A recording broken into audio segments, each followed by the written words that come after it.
এটাকে আটকাতে হবে, এটাকে আটকাতে হবে। আমরা সোজা কথা বলবো, আগের রেগা আইন চলবে।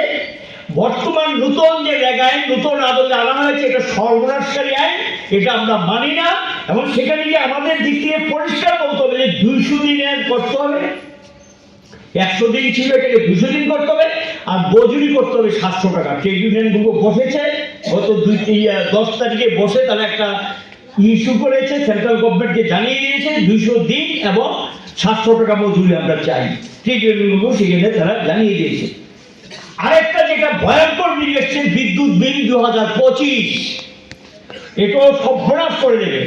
এই ক্ষেত্র থাকবে না, সমস্ত গুটি উঠে খাবে। ওই যে 4টা এই সরকারের কাছের লোক বলেছি, এই দেশে একচিটিয়া পুঁজি বড় লোক এবং বহুজাতিক সংস্থাগুলো লুটে পুটে খাওয়ার জন্য, আমার দেশে কোটি কোটি টাকা সম্পত্তি লুটে নেওয়ার জন্য নতুন আইন তৈরি করে, আইনি বিধান তৈরি করে সেখান থেকে বিদ্যুৎ আইন 2025 পেশ করেছে।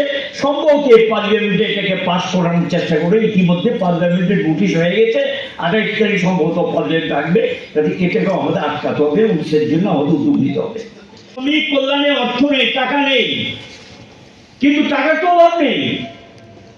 শুধু 3 লক্ষ কোটি টাকা এবারকার বাজেটে ধরেছে এই দেশের বড় লোক, মানে 5টা পরিবার। সোজা কথা, টাটা, আদিত্য বিড়লা, ওইদিকে খুব বর্তমান সরকারের কাছের বন্ধু আদানি, এবং তার সঙ্গে আছে আম্বানি। এদেরকে পাইয়ে দেওয়ার জন্য 3 লক্ষ কোটি টাকা বরাদ্দ করেছেন। ডাইরেক্ট টাকা বাজেট থেকে দিয়ে দেবেন, তাদেরকে ক্যাশ ট্রান্সফার করবেন, তুমি তোমার কারখানা থেকে অগ্রগতি ঘটাও। এখানে কি নতুন কর্মসংস্থান তৈরি হবে। কয়েকদিন আগে 44,203 কোটি টাকা টাকাকে দিয়ে দিয়েছে, সরাসরি ক্যাশ ট্রান্সফার করে দিয়েছেন ইয়ের থেকে, বাজেট থেকে।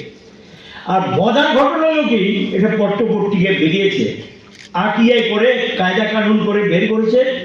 আর টাকা তার বিনিময়ে 758 কোটি টাকা ওই যে বিজেপির ইলেকশন বন্ড, বিজেপির ইলেকশন বন্ডে 758 কোটি টাকা জমা দিয়েছে বিজেপি ফান্ডে, ইলেকশন বন্ডের নাম। কি চলছে দেশটাতে বুঝতে পারছেন? কিভাবে আপনার আমার জনগণের টাকা লুটপাট করছে এই দেশের বড় লোকরা এবং সাম্প্রদায়িক শক্তিগুলো মিলে এগুলো লুটপাট করছে। এবং সংসদীয় গণতন্ত্র আক্রান্ত। কারখানা বন্ধ করা জেএফের অনুমতি পেয়ে গেছে। কর্মহীন কর্মরতদের মধ্যে বিরোধ বাড়বে এবং সেখানে জাতীয়তাবাদী আবেগকে কাজে লাগিয়ে আপনার আমার মধ্যে বিভাজনের চেষ্টা করবে। এবং এটা বিশ্ব ব্যাংকের একটা অনুকূল অবস্থা তৈরি করার জন্য, IMF এর অনুকূল অবস্থা তৈরি করার জন্য, তাদের যে নয়া উদারীকরণের যে অর্থনীতি সেটাকে লাগু করার জন্য এই চরম সিদ্ধান্ত নরেন্দ্র মোদী সরকার নিয়েছেন। লড়াইটা হবে এখন সোজা কথা, কোনো কথা শুনতে চায় না, আলোচনা বসতে চায় না, আপনার কোনো প্রতিবাদ মানতে চায় না। একেবারে টোটালি ফেসিস্ট, নয়া ফেসিস্ট। এই ফেসিস্টদের বিরুদ্ধে লড়াই ছাড়া, রাস্তা ছাড়া কোনো পথ নেই।